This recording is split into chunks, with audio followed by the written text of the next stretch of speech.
সুপ্রভাত সবাইকে। আশা করি আপনারা সবাই সুস্থ আছেন। আজকে 28 জুলাই শনিবার। আজ আমার কাঁথি ফেরার দিন। দেখতে দেখতে প্রায় 15 দিন কেটে গেল শ্রীরামপুরে। ছেলেকে নিয়ে ডাক্তার দেখানো হলো, মাহেশের রথ দেখা হলো, বন্ধুদের সাথে দেখা হলো, গল্প ঠাট্টা হলো। এবারের মতো সবাইকে টাটা। দেখা হবে হয়তো আবার সেই দুর্গাপুজোর সময়। তবে একটা এবারে আশ্চর্যের বিষয়, এই মুহূর্তে বাড়িতে আছি আমরা 3 জন, আমি, আমার দস্যু আর তার বাবা। কারণ সকাল সকাল আমার বাবা, মা, আমার জেঠু আর ভাই করে মেদিনীপুর যাওয়ার জন্য সেই ভোর 6:30টায় বেরিয়ে গেছে। আর তারও আগে বেরিয়ে গেছে আমার ভাইয়ের বউ। 2-1 দিন ও কেন একা থাকবে, ও চলে গেছে একটু বাপের বাড়ি। বাবা মা আমার কাছেই যাচ্ছে কাঁথিতে, কিন্তু প্রথমে মেদিনীপুর যাচ্ছে। প্রথমে প্ল্যান ছিল আমিও যাব, কিন্তু ওর বাবা বললো তোমার বাবা মা আসবে, ভাই আসবে, দুপুরে খাওয়া দাওয়ার ব্যবস্থা করতে হবে, তাই থাক, তোমাকে আর মেদিনীপুর এখন যেতে হবে না, আমি যাচ্ছি, তোমাদেরকে কাঁথি নিয়ে যাবো। তাই ওর বাবা কাল রাত্রে এসছে আমাদেরকে নিয়ে যেতে। কিন্তু এত বৃষ্টি হচ্ছে, ভয় এটাই যে ছেলেটাকে নিয়ে বেরোবো তো, বৃষ্টি না কমলে খুব না অসুবিধায় পড়তে হয়।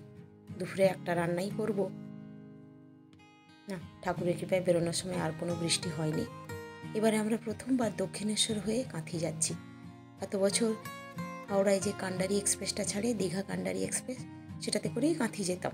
কিন্তু ট্রেনটা এখন এত বাজে যাচ্ছে, এত ভুলভাল টাইমে যাওয়ার জন্য ওর বাবা ডিসিশন নিল এই ট্রেনটায় যাব। এটা কলকাতা থেকে আসছে, দীঘাই যাচ্ছে, এই দক্ষিণেশ্বরে একটা স্টপেজ আছে। আর দক্ষিণেশ্বর থেকে উঠছি বলে মন্দির যেহেতু এত কাছে, তাই একবার একটু দক্ষিণেশ্বরের মন্দির ঘুরে গেলাম। খুব ইচ্ছে ছিল ভেতরে যাওয়ার, কিন্তু হাতে মাত্র 8 ঘন্টা সময় ছিল। ভিতরে ঢুকলে হয়তো দেরি হয়ে যায়, তাই দূর থেকেই মাকে দর্শন করে গেলাম। আর এই স্কাই ওয়াকটাও প্রথমবার দেখলাম।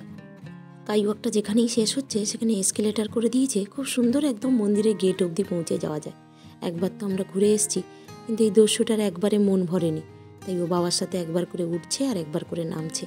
আমার মনে আছে আমি কলেজ পাশ করার পর প্রথম যখন কলকাতায় এসকেলেটারে উঠি, তাও মাস্তুতো দাদা দিদির হাত ধরে, তাও ওঠাটা উঠতে পেরেছিলাম, নামার দিকটায় আরও বেশ কয়েকদিন মাস সময় লেগেছিল।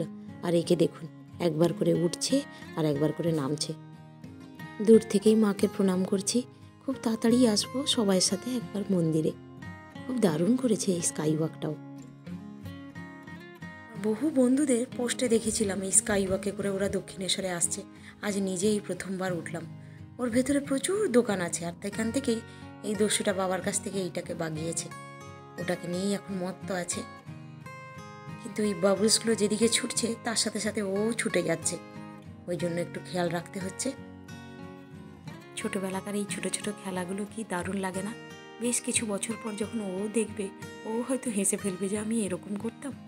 আমারও কি ইচ্ছা করছে যেন ওর সাথে ওইগুলোকে আমি ফোটাই, কিন্তু না, বয়সটা অনেকটাই বেশি হয়ে গেছে, ওগুলো খেলার সময় আর আমার নেই। যতবারই ওর মুখটা তোলার চেষ্টা করছি, ব্যাটা ঘুরেই যাচ্ছে। ট্রেন আমাদের চলে এসছে, ঠিক টাইমেই এসছে, আমরা উঠেও পড়েছি। এবার সাবধানে কাঁথি পৌঁছালে হয়। বহু বছর পর এই ব্রিজটা দিয়ে যাচ্ছি, প্রায় 7-8 বছর। কি দারুণ লাগছে।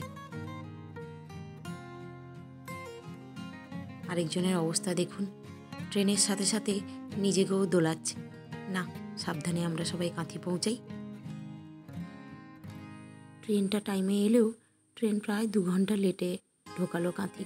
যেখানে হয়তো 5:30-6টার মধ্যে ঘরে ঢুকে যেতাম, সেখানে বাড়ি ঢুকতে ঢুকতে প্রায় রাত্রি 8টা বেজে গেল। আমরা সবাই ফ্রেশ হয়ে গিয়ে চলে এসেছি একটু বাগানে। কি সুন্দর পরিষ্কার বাগানটা দেখে গিয়েছিলাম, কিন্তু বৃষ্টির জল পেয়ে বেশ কিছু ঘাস গজিয়ে গেছে। অবশ্য বর্ষাকালে এটাই হওয়ার ছিল, বৃষ্টির জল পেলেই দেখি ঘাসগুলো বেশ গজিয়ে যায়। কাল থেকে একটু হাতে সময় নিয়ে কখনো মাঝে সাঝে এসে ঘাস ছিঁড়তে হবে। কাল আবার সকালে ভাই বাবা মাদেরকে নিয়ে মেদিনীপুর থেকে এখানে আসছে। বাবা মাদেরকে ছেড়ে দিয়ে ও মনে হয় সোমবার সকালে বেরিয়ে যাবে শ্রীরামপুর। আবার যাই, রাতের ডিনার করতে করতে বাবা মায়েদের রুমটাও একটু হালকা করে গুছিয়ে নিই। বেশ কিছুদিন তো ভাইয়ের বউ কিছুই করতে দেয়নি, টুকটাক হেল্প ছাড়া বেশিরভাগটা ওই সামলাচ্ছিল। কাল থেকে আবার সেই ব্যস্ততার জীবন শুরু। এই দেখেন এর অবস্থা, এসেই শুরু হয়ে গেছে নিজের খেলনা নিয়ে খেলা। এটা কি AK-47? কি গো বাবা রে, তাক করা হচ্ছে আবার, বাপরে বাপ। চলো, AK-47 ওটা? হ্যাঁ না, অনেকক্ষণ খেলা হলো দস্যুটার সাথে।